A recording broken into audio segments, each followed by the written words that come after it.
പറയാൻ പോകുന്നത് ഒരു കെട്ടുകഥയല്ല, മറിച്ച് അവിശ്വസനീയമെന്ന് തോന്നിപ്പിക്കുന്ന എന്നാൽ യഥാർത്ഥത്തിൽ നടന്നിട്ടുള്ളതായ ഒരു ചരിത്ര സംഭവമാണ്. ഫ്രാൻസിൽ സ്ഥിതി ചെയ്യുന്ന ഒരു കൊച്ചു പട്ടണമായിരുന്നു സ്ട്രാസ്ബർഗ്. 1518 ഒരു വേനൽക്കാലത്ത് ആ പട്ടണത്തിൽ ഒരു വിചിത്ര സംഭവം അരങ്ങേറുന്നു. അത് പിന്നീട് ഗവേഷകരെ തന്നെ കുഴപ്പിച്ച ഒരു രഹസ്യമായി മാറുന്നു. മാർക്കറ്റിൽ പതിവ് പോലെ സാധനങ്ങൾ വാങ്ങാൻ വന്നതായിരുന്നു ട്രൗഫെ എന്ന് പറയുന്ന സ്ത്രീ. പെട്ടെന്ന് ഒരു കാരണവുമില്ലാതെ ആ സ്ത്രീ തെരുവിലിറങ്ങി നൃത്തം ചെയ്യുവാൻ ആരംഭിച്ചു. മണിക്കൂറുകളോളം ദിവസങ്ങളോളം ആ നൃത്തം തുടർന്നു. അവരുടെ നൃത്തം കാണാൻ കൂടി നിന്ന ആൾക്കാരിൽ ചിലർക്കും ഇതേ അവസ്ഥ പിടിപെട്ടു. കുറച്ച് ദിവസങ്ങൾക്കുള്ളിൽ 30 പേർക്കും പിന്നീട് 100-ലധികം പേർക്കും ഇതേ വിചിത്രാവസ്ഥ പിടിപെട്ടു. അതിൽ ചിലർ ഒരു ഗ്യാപ്പില്ലാതെ, അതായത് വിശ്രമം പോലും ഇല്ലാതെയാണ് നൃത്തം തുടർന്നത്.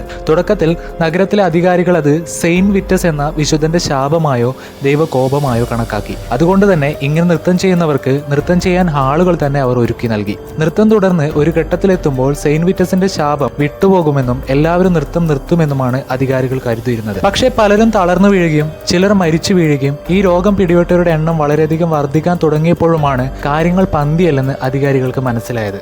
പിന്നീട് തുടങ്ങിയതുപോലെ തന്നെ ഈ രോഗം പതിയെ ഇല്ലാതാവുകയായിരുന്നു. ചരിത്രത്തിൽ ഇത് ഡാൻസിംഗ് പ്ലേഗ് എന്നാണ് അറിയപ്പെടുന്നത്. ഇതിനെപ്പറ്റി അന്ന് പഠിച്ച പാരാസെൽസ് എന്ന ഡോക്ടർ ഈ അവസ്ഥയെ ഒരു മാസ് ഹിസ്റ്റീരിയ ആയിട്ടാണ് വിലയിരുത്തിയത്. ഇതിനെപ്പറ്റി പിൽക്കാലത്ത് പല പഠനങ്ങളും നടന്നിട്ടുണ്ട്.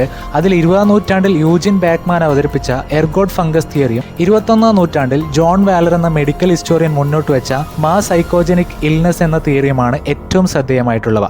ഇതിൽ എർഗോട്ട് ഫംഗസ് തിയറി പ്രകാരം 1518 ഡാൻസിംഗ് പ്ലേഗ് ഒരു മാനസിക രോഗമോ ശാപമോ അല്ല, മറിച്ച് ഒരു വിഷബാധയുടെ ഫലമായിരിക്കാം. അന്ന് പല യൂറോപ്യൻസും ബ്രെഡ് ഉണ്ടാക്കാൻ ഉപയോഗിച്ച ഒരു ധാന്യമായിരുന്നു റൈ. മഴയും ചൂടും കൂടിയ സാഹചര്യങ്ങൾ എർഗോട്ട് എന്ന ഫംഗസ് ഈ ധാന്യങ്ങളിൽ വളരുകയും അവയിൽ വിഷരസങ്ങൾ സൃഷ്ടിക്കുകയും ചെയ്യും. ഈ ഫംഗസ് അകത്തു ചെന്നാൽ ശരീരത്തിൽ വിറയൽ, അനിയന്ത്രിതമായ ചലനങ്ങൾ, ശക്തമായ ഭ്രാന്താവസ്ഥ, ബേണിംഗ് സെൻസേഷൻ എന്നിവ അനുഭവപ്പെടും. ഈ ലക്ഷണങ്ങൾ ചിലപ്പോൾ ആളുകൾ നിയന്ത്രണമില്ലാതെ ചലിക്കുന്നതായി, അതായത് നൃത്തം ചെയ്യുന്നവരെ പോലെ കാണാൻ ഇടയാക്കും.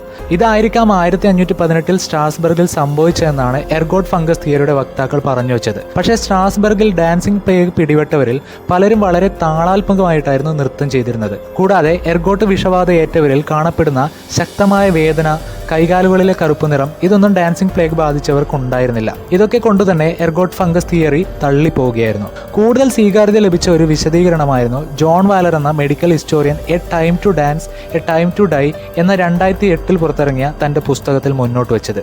1518 കാലയളവിൽ സ്ട്രാസ്ബർഗ് വലിയ ക്ഷാമവും ദാരിദ്ര്യവും നേരിട്ടിരുന്നു. ഇത് പട്ടണവാസികളിൽ വളരെ വലിയ മാനസിക സമ്മർദ്ദം ഉണ്ടാക്കിയിരുന്നു. കൂടാതെ ഞാൻ നേരത്തെ പറഞ്ഞ പോലെ സെയിന്റ് വിറ്റസിന്റെ ശാപം ആളുകളിൽ അസാധാരണമായ ചലനങ്ങൾ ഉണ്ടാക്കുമെന്ന് അക്കാലത്ത് വിശ്വാസമുണ്ടായിരുന്നു. സംഭവം നടക്കുന്നത് 16-ാം നൂറ്റാണ്ടിൽ എന്ന് ഓർക്കണം. ഇത്തരം അന്ധവിശ്വാസങ്ങൾ മനുഷ്യ മനസ്സിൽ ആഴത്തിൽ വേരോടിയിരിക്കുന്ന കാലമാണ് അതൊക്കെ.